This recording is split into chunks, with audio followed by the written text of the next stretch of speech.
Hermanos, y como les decía, el tema de hoy es el pecado del hombre que fue puesto sobre la cruz y basado en esta cita bíblica de Números capítulo 21, versos 4 al 9. ¿Qué es lo que nos habla esta historia? Dice allí: después partieron, dice, del monte de Hor, camino del Mar Rojo, para rodear la tierra de Edom, y se desanimó el pueblo por el camino. Y habló el pueblo contra Dios y contra Moisés: ¿por qué nos hiciste subir de Egipto para que muramos en este desierto? Pues no hay pan ni agua, y nuestra alma tiene fastidio de este pan tan liviano. Y Jehová envió entre el pueblo serpientes ardientes que mordían al pueblo, y murió mucho pueblo de Israel. Entonces el pueblo vino a Moisés y dijo: hemos pecado por haber hablado contra Jehová y contra ti. Ruega a Jehová que quite de nosotros estas serpientes. Y Moisés oró por el pueblo. Y Jehová dijo a Moisés: hazte una serpiente ardiente y ponla sobre una asta, y cualquiera que fuere mordido y mirare a ella vivirá. Y Moisés hizo una serpiente de bronce y la puso sobre una asta, y cuando alguna serpiente mordía a alguno, miraba a la serpiente de bronce y vivía. Esta es una historia, una más, en realidad, amados hermanos, en cuanto a lo que sucedía con el pueblo de Israel. La palabra de Dios nos indica de que en el contexto en el que sucedió estas cosas, la Biblia nos muestra de que Israel estaba pasando, dice allí, por las tierras de Canaán, y hubo un rey, el rey Arad. Esto nos muestra en el inicio del capítulo 21, dice que agarró este rey cananeo, un rey feroz, un rey realmente duro, soberbio, agarró y se fue contra Israel, dice, y peleó contra él, y dice que tomó de Israel prisioneros. En eso agarró el pueblo de Israel y dice, hizo voto con el Señor, hizo voto a Jehová. Dijeron: Señor, si tú nos das la victoria, Señor, nosotros aquí vamos a destruir toda la ciudad. Todas las ciudades que están aquí de este pueblo lo vamos a destruir, de este reino. Y dice que el Señor oyó la oración de ellos, oyó sus votos, y agarró el Señor y les dio la vía libre para que Israel vuelva de nuevo, en este caso, al ataque, y pudiera en este caso ahora destruir totalmente tanto al rey como su reino y todas las ciudades que estaban allí. Entonces venían ellos de tener una victoria. A esto se le llamó, por ejemplo, se le llamó Horma. A todo ese lugar se le llamó Horma porque Horma significa destrucción. El pueblo de Israel hizo voto con el Señor, y el Señor oyó su súplica, y el Señor dio victoria. Una victoria tal que causó una destrucción terrible sobre ese reino. Y venían justamente de haber tenido esa victoria. El pueblo dice que después partieron, dice, del monte de Hor. El camino para llegar, en todo caso, desde donde ellos estaban para volver, ya no hasta la tierra prometida, sino simplemente por el tema de vagar por el desierto. A ellos les tocaba que tenían que ir ellos, dice, hacia el Mar Rojo, dice, y tenían que pasar por Edom. A ellos les sería fácil si, por ejemplo, el rey de Edom les haya dicho: ok, les dejo abiertos los caminos de mi país para que ustedes pasen una línea recta y nada más salir hacia el otro lado. Pero el rey de Edom no permitió. Y Dios también les dijo a ellos: ustedes no me tocan ni me hacen guerra con Edom, porque esta tierra yo lo he dado para los descendientes de Esaú. Así es que ellos agarraron y tuvieron que irse por la parte sur, dice la palabra. Tomaron la ruta más larga, y de esta manera dice que en ese camino llegaron hacia Elat, que es un lugar totalmente desierto, está allí en la costa del Golfo de Acaba. Y este largo camino en ese estrepitoso desierto hizo de que el pueblo de Israel llegara a un punto tal de impaciencia y a la vez también de mucha frustración. Eso vino a ser el motivo del pueblo de Israel, en este caso esas cerca de 2 millones de personas, muchos de ellos que agarraron y nuevamente agarraron y se empezaron a quejar contra el Señor. Era una vez más, otra vez. Cuando nosotros nos vamos al contexto de Números capítulo 13 y 14, vemos este terrible desastre en el cual el pueblo de Israel, estando ya listo para pasar de Cades Barnea, pasar nada más allá el Jordán y a la tierra prometida, vemos que lastimosamente esto no se concretó. 2 espías enviados, uno representando a cada tribu. Caleb y Josué son parte de esos 2 espías. Ellos van los 12 y miran 40 días en ese lugar de Canaán, mirando la riqueza natural de la tierra. Una tierra, dice la palabra, en la cual fluía mucha leche y miel.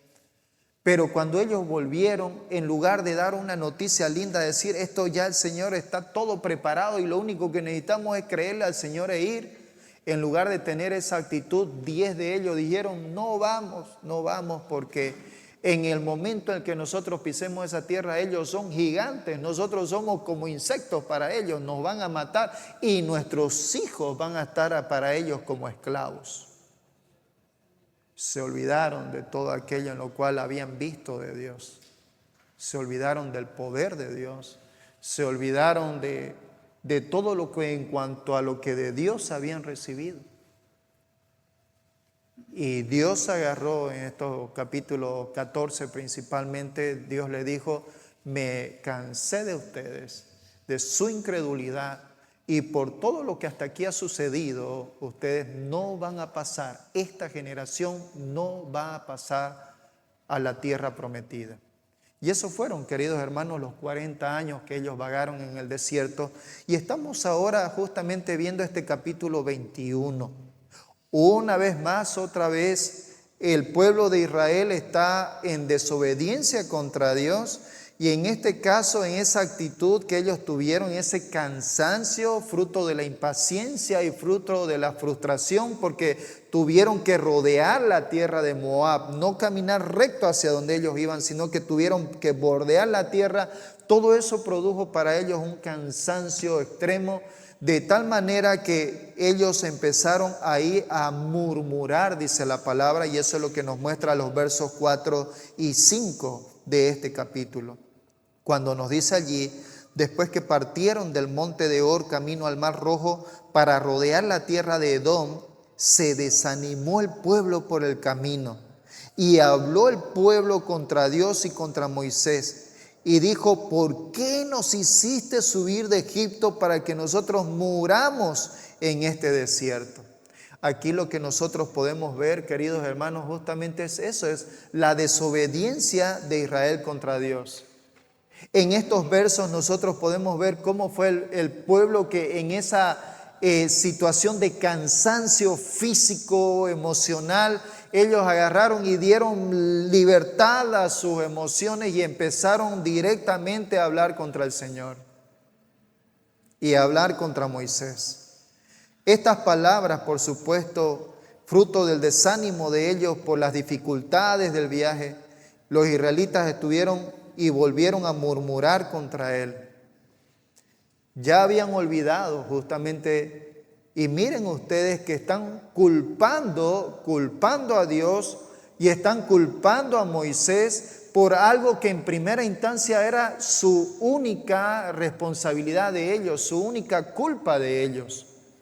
Porque si ellos no hayan sido incrédulos a la voz de Dios, al mandato de Dios, ellos ya estarían, en lugar de volver hacia atrás, ellos estarían yendo hacia adelante, hacia la tierra prometida. Pero eso no era lo que estaba sucediendo. A pesar de que fruto de lo que ellos, del pecado que ellos habían cometido, estaban volviendo para atrás, ellos estaban culpando nuevamente al Señor y nuevamente a Moisés por esta situación. Así que, hermanos, Israel realmente fue un pueblo muy, muy duro delante del Señor. Y Dios tuvo allí que agarrar y a tomar disciplina. Muchas veces, hermanos, en la medida en que de manera personal me he puesto a leer el Antiguo Testamento. Hermanos, cada libro que la palabra de Dios nos muestra es una manera en la cual nos muestra justamente el corazón de los israelitas. Un corazón obstinado, un corazón incrédulo, un corazón duro, un corazón muy emocional, muy tirado hacia hablar blasfemias o hacia hablar cosas que no debe. Un corazón llevado hacia la desobediencia de manera natural. Pero a la vez también, cuando miro esa situación de este pueblo y en algún momento que digo, Señor, vaya, qué pueblo tan duro. En ese mismo instante es como que si el Señor mismo también me llama a mí y me dice, ¿sabes qué? ¿Sabes que vos también de alguna manera sos igual? Y cuando cada uno de nosotros nos ponemos a evaluarnos a nosotros mismos, lo único que podemos llegar a consideración es que de verdad, aquello en lo que quizás nosotros juzgamos de Israel, no nos damos cuenta que al apuntarlo a ellos, también a nosotros mismos nos estamos juzgando porque nosotros de alguna manera somos también igual a ellos. Un corazón incrédulo, un corazón duro, un corazón que muchas veces se niega a sí mismo a buscar la palabra de Dios por buscar algunas otras fuentes como el televisor, como el teléfono o cualquier otra cosa que no me llene espiritualmente de Dios, sino simplemente que me entretenga. Y muchas cosas, hermanos, entre nosotros es lo que sucede, de tal manera, queridos hermanos, que cuando realmente nos ponemos delante de Dios acerca de estos temas, lo único que podemos decir al Señor es, Señor, perdóname, porque también yo me parezco mucho a ellos. Yo soy igual. Y esta actitud de desobediencia de Israel es lo que nos lleva justamente al verso 6. Y en el verso 6 vemos de que el Señor tuvo que disciplinar al pueblo de Israel y la manera en la cual los disciplinó fue justamente con las serpientes. El verso 6 de este capítulo nos dice allí lo siguiente. Dice allí, y Jehová envió entre el pueblo serpientes ardientes que mordían al pueblo y murió mucho pueblo de Israel. Lo cierto es, hermanos, que Dios castigó justamente enviando estas serpientes ardientes y venenosas que mordieron a mucho del pueblo.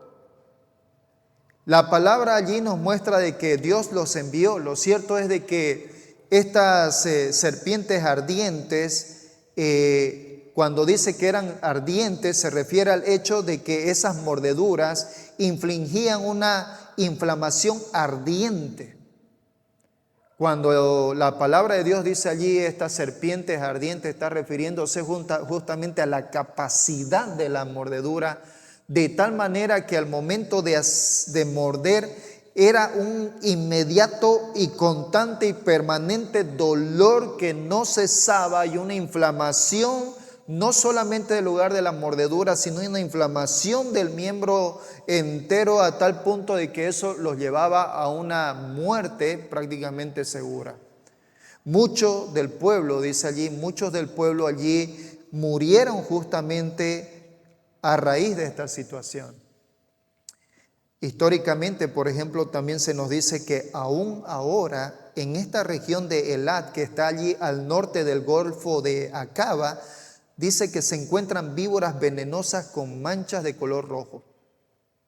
Y cuando nosotros nos vamos a la Biblia, allí hoy Números, pero también nos vamos a Deuteronomio, que Deuteronomio vino a ser un recordatorio Moisés hacia lo que había acontecido en el pasado. Deuteronomio capítulo 8, verso 15, Moisés le recuerda a este pueblo, a esta nueva generación, les dice, recuerda que el Señor te hizo caminar por un desierto grande y espantoso, lleno de serpientes ardientes y de escorpiones y de sed donde no había agua. Todas estas cosas el Señor permitió de alguna manera para que ellos puedan sacar lo que tenían en el corazón. Todas estas cosas que pasaron venían a ser de parte del Señor pruebas para que ellos simplemente puedan sacar todo aquello que tenían dentro. Que no saldría si el Señor le daba todas aquellas cosas y lo dulce y lo bueno, sino solamente cuando evidentemente la prueba estaba delante de ellos. Hermanos, muchas veces nosotros también nos encontramos en la misma situación. El Señor también nos pone a pruebas a nosotros. El Señor muchas veces nos pone a prueba. Yo, hermanos, de manera personal, yo tengo allí una tremenda prueba por ejemplo, con la máquina de podar. Cada vez que quiero podar con esa máquina, hermano, tengo nomás que agarrar, hacer un poquito un día y volver a hacer lo demás para otro día. Porque la prendo la máquina. Me cuesta prenderla y la prendo y empiezo a podar. Y ya sea que se me acaba la gasolina del tanque y tengo que volver a cargar, la tengo que apagar. Y cuando la quiero prender de nuevo, hermano, no me prende y estoy con la máquina y la quiero prender, le hurgo una cosa, le hurgo otra y no puedo, hermano, y me termino cansando. En mi mente estoy pensando N cosas y le digo al Señor, Señor, por favor, quítame esta prueba porque quiero de una vez terminar de podar, Señor, esto, pero no puedo con esta situación. Al final termino frustrándome, cansándome y diciendo del fondo de mi corazón, Señor, está bien, no puedo hacer más, ¿no? Y tengo que guardar la máquina porque ya para otro día seguro va a funcionar de nuevo. Y hermanos, eso para mí de verdad es una prueba. Por momentos en mi cabeza se me vienen símbolos y trato de reprimirlos, ¿no? Y hermanos, cada uno de nosotros tenemos pruebas de parte del Señor, cosas que nos ocurren, cosas en las cuales no quisiéramos que nos pasen, pero están allí. Tiene un propósito delante del Señor. Tal vez que eso nos produzca a nosotros más paciencia, tal vez que eso produzca en nosotros ciertas virtudes que el Señor quiere que desarrollemos, u otros aspectos en los cuales el Señor quiere que trabajemos en nuestras vidas en esas áreas. Y por eso es que el Señor permite estas cosas. En este caso, evidentemente, el Señor estaba probando el corazón de los israelitas y evidentemente lo que salió de ellos fue un montón de pus de ellos que salió de esos corazones duros. Como la palabra del Señor dice, engañoso es el corazón. El Señor mencionó de que el corazón está lleno de maldad. Así es el corazón del hombre que no tiene al Señor en sus vidas. Y el Señor tuvo que venir y disciplinar con estas serpientes. Las serpientes eran parte de ese lugar, de ese desierto. Y el Señor estaba evidentemente protegiendo al pueblo de Israel en el camino, en ese camino duro.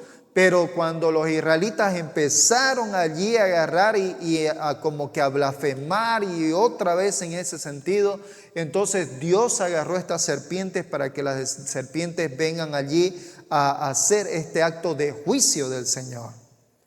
Eso es lo que podemos ver aquí en este verso 6. Más adelante allí nos dice en el verso 7. En el verso 7 continúa el texto y nos dice a nosotros, entonces el pueblo vino a Moisés y dijo, hemos pecado por haber hablado contra Jehová y contra ti. Ruega a Jehová que quite de nosotros estas serpientes. Y Moisés oró por el pueblo. Aquí, hermanos, nosotros podemos ver de que ellos llegaron prácticamente a entender, llegaron ellos a ser conscientes de que ellos habían pecado contra Dios. Ellos habían pecado contra Moisés. Eso es lo que claramente se ve reflejado en esta frase cuando ellos dicen, hemos pecado. Ellos confesaron, ellos dijeron, hicimos mal. Fueron las palabras de este pueblo. Ellos acudieron a Moisés, confesaron su pecado, pidieron la misericordia de Dios, pidieron ser liberados del juicio que Dios les había enviado sobre ellos. Esta fue justamente lo que hizo de que el Señor posteriormente agarre y dé salvación al pueblo. ¿Cómo fue que lo hizo? Lo vemos justamente aquí al término de los versos 8 y 9, cuando nos muestra aquí de que Dios salvó la vida de aquellos creyentes ofensores. Dice allí en los versos 8 y 9, y Jehová dijo a Moisés, hazte una serpiente ardiente y ponla sobre una asta, y cualquiera que fuere mordido y mirare a ella, vivirá. Y Moisés hizo una serpiente de bronce y la puso sobre una asta, y cuando alguna serpiente mordía a alguno, miraba la serpiente de bronce y vivía.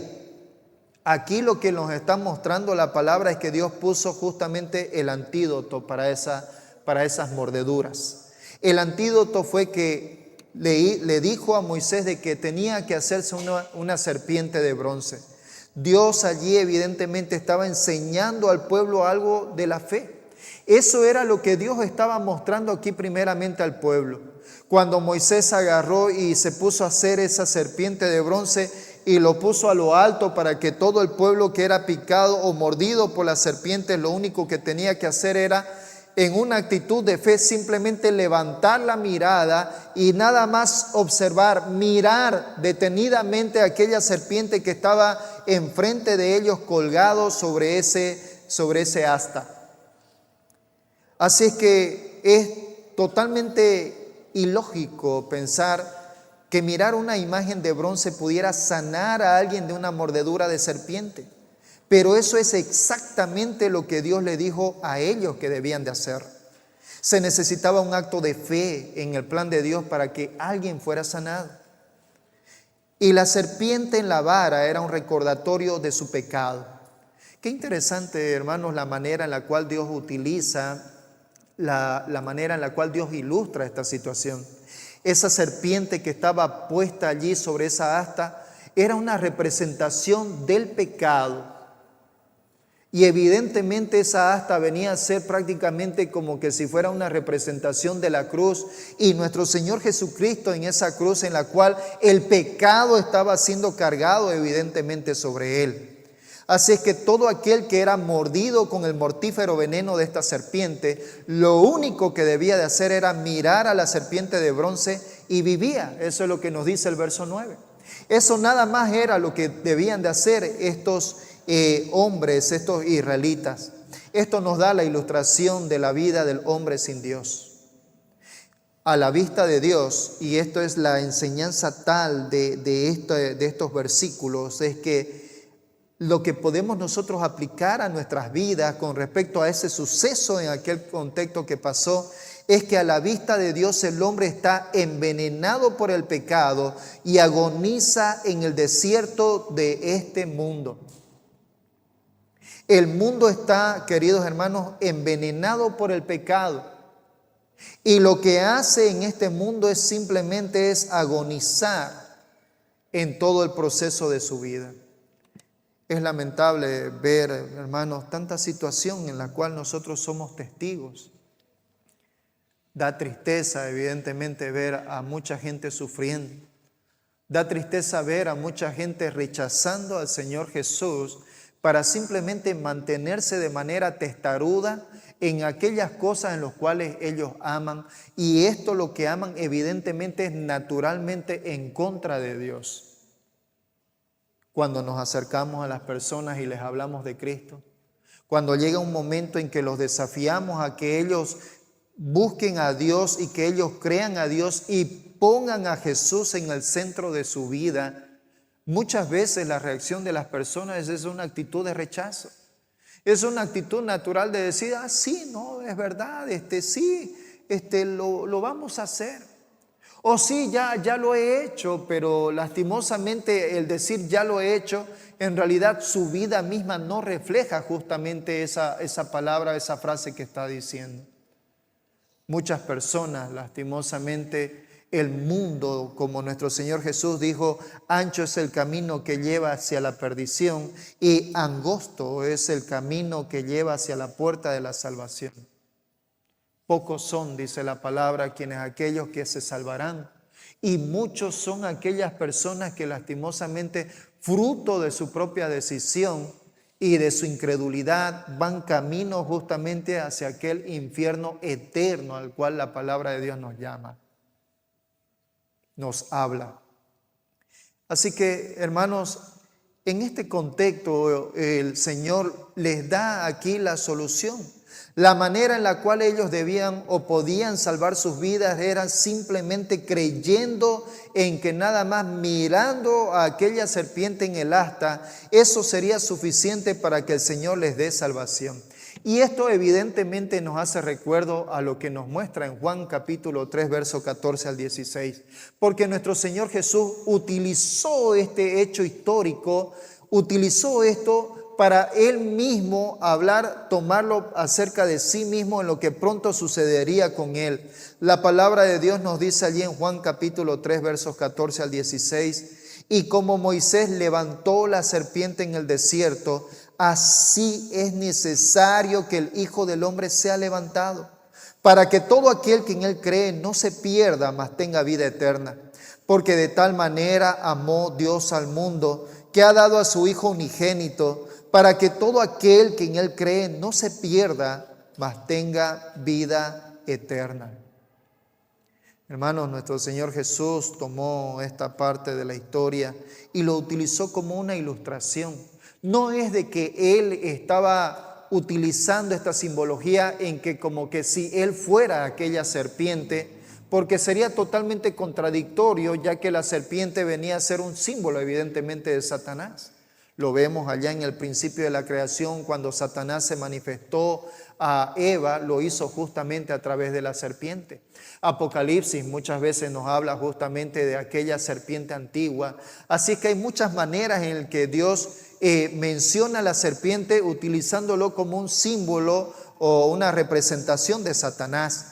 Así que no es de que nuestro Señor Jesucristo se está comparando a la serpiente, sino que nuestro Señor Jesús se está comparando con aquella asta donde fue puesta esta serpiente muerta, donde fue puesto. Nos dice aquí un autor, se llama Pablo Hoff, él escribió un libro que se llama El Pentateuco. Este hombre escribe este razonamiento y dice: en efecto, no es una figura de nuestro Señor Jesucristo, la serpiente, sino del pecado cargado sobre Cristo en la cruz. Eso es lo que significa. Y eso es lo que nuestro Señor Jesús ejemplificó con su propia vida cuando dijo: cuando el Hijo del Hombre sea colgado, sea puesto, todo aquel que levante la mirada, todo aquel que en Él cree, dice, no morirá eternamente, sino que tendrá vida eterna. Y hermanos, esto es lo que nosotros hasta hoy en día nosotros tenemos. Eso es lo que la palabra de Dios nos llama a nosotros como el Evangelio. Nuestro Señor Jesucristo que vino y dio su vida por cada uno de nosotros. Isaías, cuando nos habla en capítulos 52 y 53, nos habla acerca del siervo sufriente, aquel Mesías que vendría, el ungido de Dios, que vendría y sufriría a consecuencia de los pecados del hombre. Cuando leemos y vemos en detalle cada uno, y vámonos por favor allí a Isaías capítulo 53, porque es tan ilustrativo lo que nos muestra acerca de los sucesos que pasaría el Mesías. Así es que veamos allí lo que nos dice Isaías capítulo 53. Nos dice allí lo siguiente.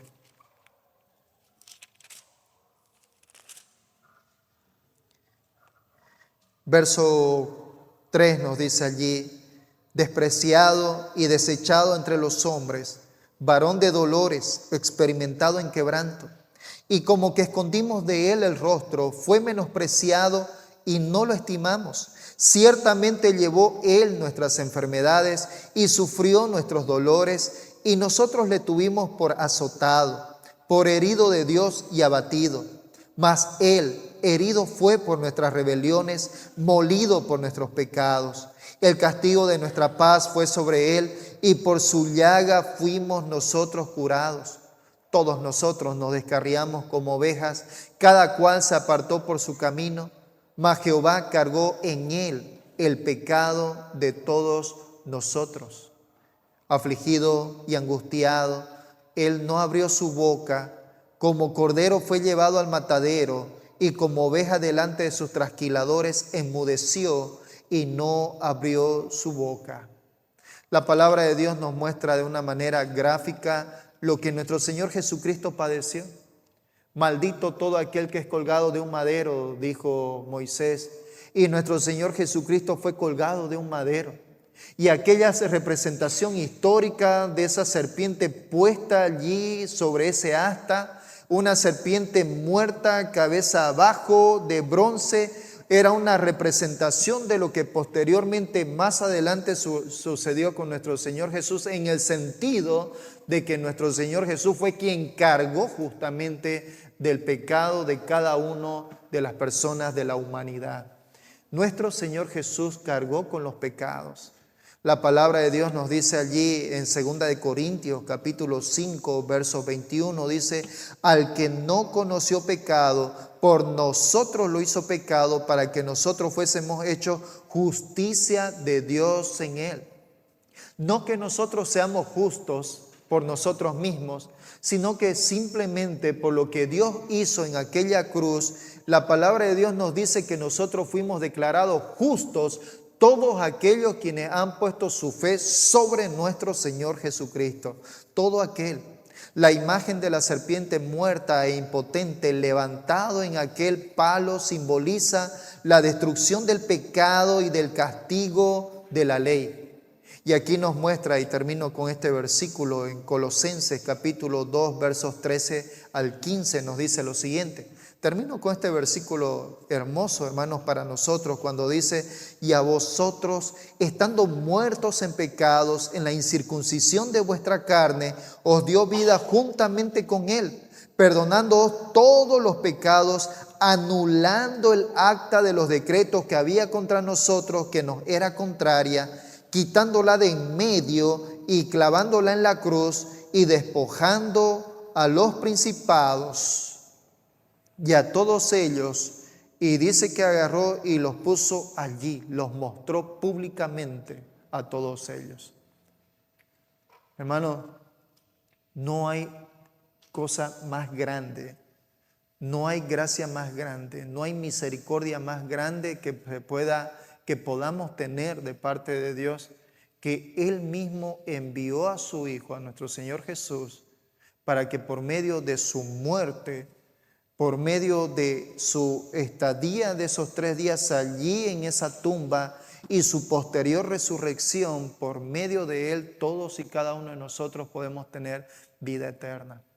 Y podemos confiar plenamente cuando el escritor a los Hebreos nos dice de que nosotros podemos ahora entrar confiadamente a aquel velo puesto que estaba primero en el tabernáculo y que posteriormente estuvo en el templo. Ese velo que hacía una diferencia entre lo que venía a ser el lugar santo donde entraban los sacerdotes y el lugar santísimo donde solamente entraba una vez al año el sumo sacerdote y hacía una intercesión por todo el pueblo de Israel. Iba y ponía la sangre del cordero, la sangre de un animal inocente, y lo ponía allí sobre el arca del pacto, lo ponía encima para que el Señor perdone los pecados de todo el pueblo. Cuando nuestro Señor Jesucristo se puso en aquella cruz, dice la palabra de Dios que ese velo fue rasgado de arriba hacia abajo. De arriba hacia abajo el velo fue rasgado, lo cual simboliza para nosotros que podemos entrar confiadamente delante de la presencia de Dios y hallar, dice la palabra, oportuno socorro para nosotros. Hoy, dice la palabra, está para nosotros. Él está cercano a cada uno de nosotros.